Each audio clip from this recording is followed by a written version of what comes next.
Hi, I'm Golf Magazine Top 100 Instructor Tom Stickney. Today I want to talk to you about backswing length. A lot of times, as you see in the left frame here, people tend to get their backswing just a little short and tight.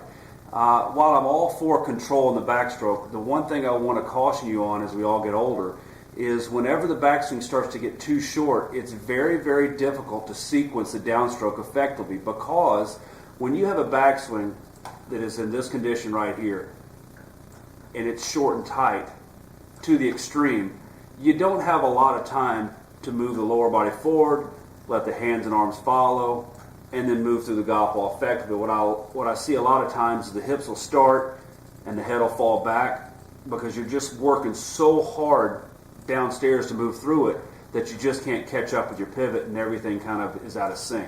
Now, this gentleman does it very successfully, and he's a pretty good player, but we want to make sure that we get the backstroke length just a little bit longer so we can do what we're capable of. So you can see as John takes it back to this position right here, there's the top of his backstroke here. When we lengthen it out just a little bit, it doesn't take a lot for the sequencing of the pivot in the right frame to look a little bit more smooth. And what you can see in the right frame is as he takes it back, we just told him to lengthen it out just a little bit. Now, it's amazing how we just went from basically here to here. Okay, as you look at the picture in the background, that's not a gigantic difference. And we were only talking about probably, 3, 4, 5, 6 inches tops. But all of a sudden, when John has that little bit extra time in the right frame, he has a little bit more time to move his hips forward, and everything kind of moves through together a little bit more effectively. So the one thing you have to understand is when the backswing gets too short and tight, as you'll see in the left frame, it's very easy to be out of sequence with the pivot coming down because you're so worried about producing power subconsciously.